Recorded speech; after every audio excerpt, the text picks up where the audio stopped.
Chapter 21, Battle Plans. The meeting with the small council went well into the evening, with every member needing to express their powers. Aaron would coordinate the royal fleet along with the Ironborn fleet and prepare them for a possible large-scale naval battle. Mace's position as Master of Stores required that he have the storehouses prepared to ship food from one area of the Seven Kingdoms to another in short notice. He would also need to begin shipping supplies to the Stormlands in order to fortify the rations for the armies that would be arriving there soon. Alan was charged with ensuring the forces of every kingdom were present. This meant that he would take the next few days to travel via portals to every major house that was too far away to arrive in time by land or sea, and magically transport them to the staging grounds outside of Storm's End.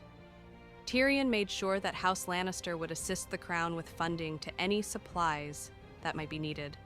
There had been talk about whether or not we could buy out the Golden Company to end the confrontation before it began, but Varys, Serena, Alan, and I assured him that in this case, it wouldn't be possible. Varys's assurance in the matter solidified a thought that I had in the back of my head, however. Serena ensured that all necessary ravens were sent out with the proper orders, commands, and requests. She also ensured that the Gold Cloaks prepared King's Landing for a possible attack. She oversaw the preparation of rations alongside Mace, of what portion of the royal fleet would remain to defend the port, and to prepare the city's wall defenses.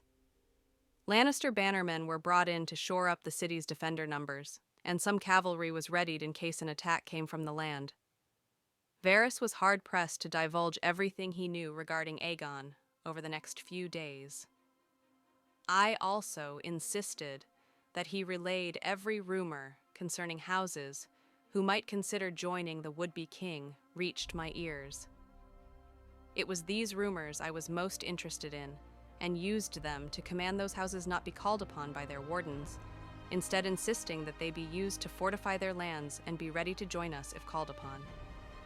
What I didn't say was that if they showed up in any capacity anyway, even if that representation was a small delegation, I would have them arrested. By the time the week was coming to a close, the Stormlands was host to nearly 300,000 soldiers, knights, and nobles. A small castle, which had been part of the standing army requisition process, was used to house the commanders of the armies. This was where the strategies would be planned and all orders relayed through, since it rested in the center of the host of camps. I stood in the throne room, surrounded by the Kingsguard and the rest of the small council. I look at Randall. Lord Tarly, I leave you in command of King's Landing while I am away and charge you with the defense of its people. Randall bowed his head. I will keep the city safe for you until you return, your grace. I only hope that my sons will serve you well in the field and bring honor to my house. I offered an approving smile. I'm quite sure Samwell and Dickon will both be service admirably. Dickon I'm sure of, your grace, Randall rumbled, but I wouldn't get my hopes up for Samwell. He's never been one to fill the role of a proper man or lord. I chuckled, knowing full well Randall's opinion on his eldest son. Samwell had always been less than capable when it came to combat, governance, or any form of confrontation. His mind was one that absorbed information and the application of that information. He was a scholar. His father, however, did not appreciate the work of scholars or see the benefit of them in the practical day-to-day affairs of ruling his lands. Unfortunately for Lord Tarly, he'd come to King's Landing as part of Lord Tyrell's entourage to witness Cersei's trial.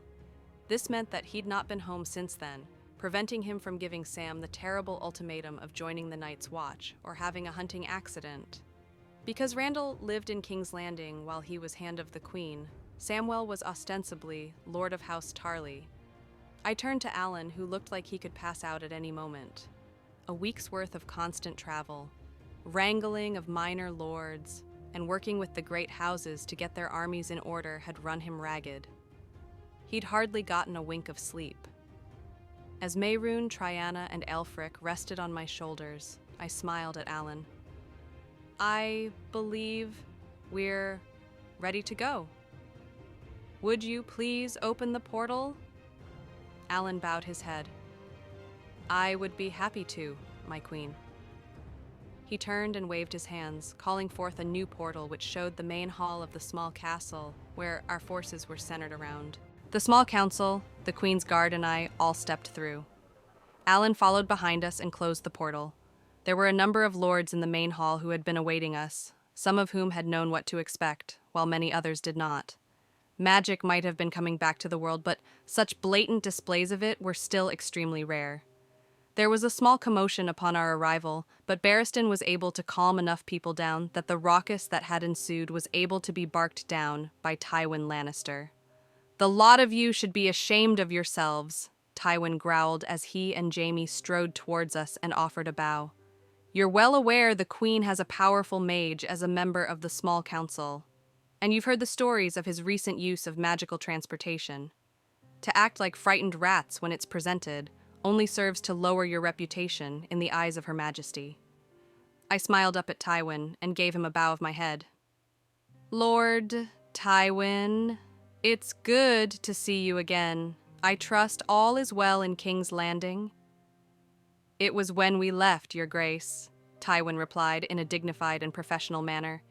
"I hope my son has been treating you well." "He does his duty," with enthusiasm, I replied with a laugh. To curb the growing whispers in the hall about the dragons on my shoulder, Jaime motioned to me.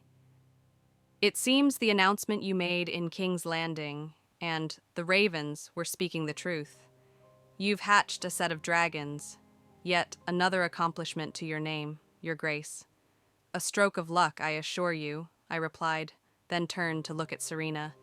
"But I should chide you on addressing me first before you address your betrothed, Sir Jaime. She has been waiting patiently for your wedding plans to be finalized." "Ah." Jaime pinched his lips together as he looked at Serena. "I apologize, my dear. I simply thought—" "The Queen is making a joke at your expense," Serena smiled and bowed her head. Jaime looked at me, and I flashed him a mischievous grin. He cleared his throat, gave me a knowing smirk, and an appreciative nod. "If nothing else, Jaime was a good sport." "Or you could say hello to your brother." Tyrion looked up at Jaime.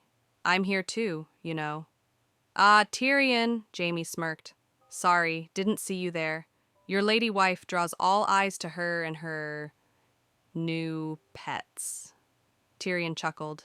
"You know, I do believe that's the first time anyone has started with a short joke about me and spun it into a compliment about my wife. Bravo, brother. Well done." The pair shared a laugh while I focused my attention back on Tywin. "Lord Tywin, will you please bring us up to date on the preparations?" Tywin bowed and motioned for us to follow him. "This way, my queen." He led us through the main hall and into an antechamber, where Ned and Robb Stark, who both offered dour bows of their head.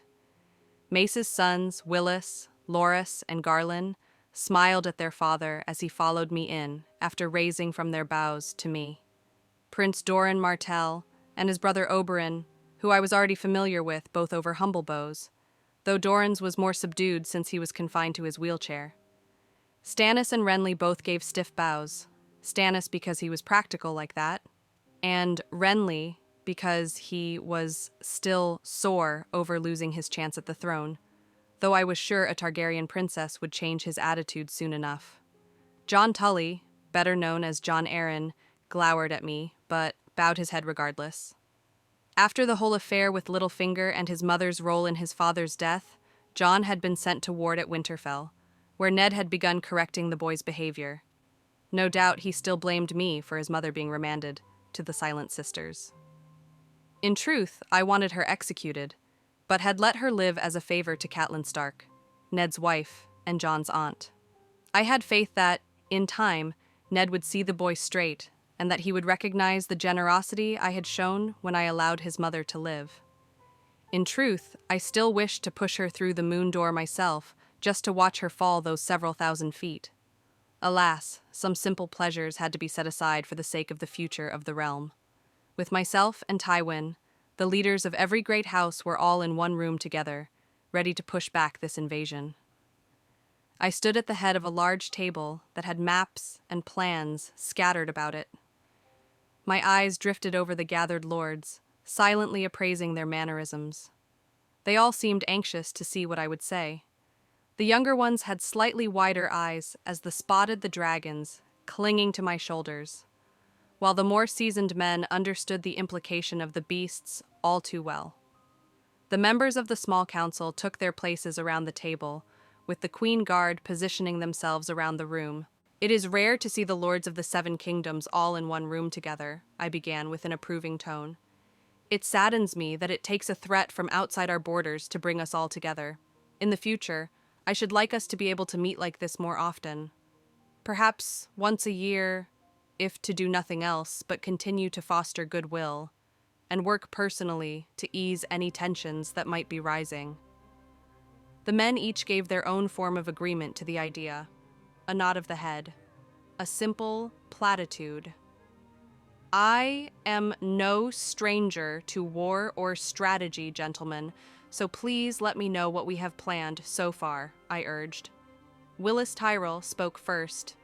Your Grace, we have done what we could to spread our forces out to cover as large of an area as possible.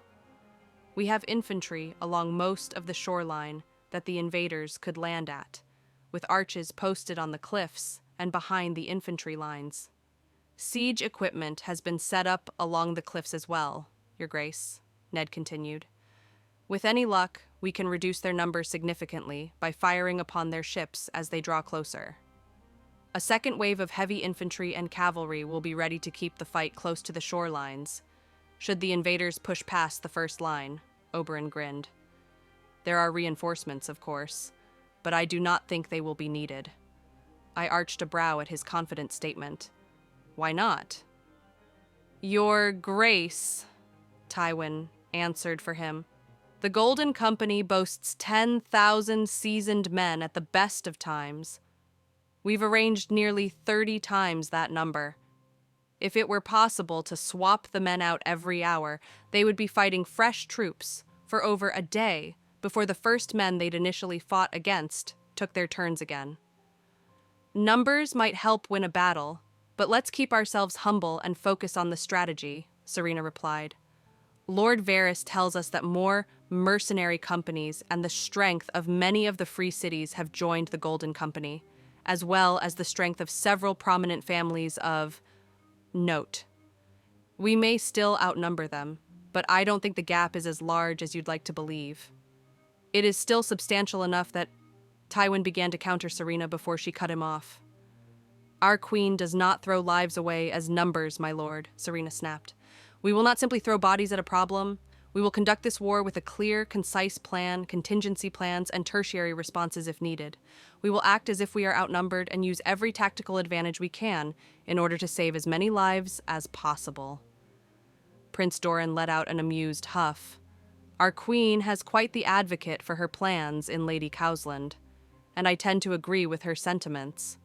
We should not throw lives away needlessly to simply overwhelm our enemy. An efficient, decisive battle is what's called for here. I concur, Stannis replied. The Stormlands have prepared their fleets to defend against any landings. We're determined to make any footfall that they achieve cost them dearly. The Ironborn are waiting north and south of the Stormlands, Aeron offered. When battle begins, the Queen and I will entreat the drowned god to grant speed to our ships so that we might encircle them, blocking off any chance of escape. We'll force them into the siege engine and archer fire. With any luck, the landings will be chaotic and unruly, giving the infantry an advantage against their confused ranks. I want to give them a chance to sue for peace before we do anything else, I said as I looked over the plans and listened to the explanation from the others. I shot a look Varys's way. But if this whelp wishes to breathe smoke, I'll show him what a mother of dragons can do to protect her people.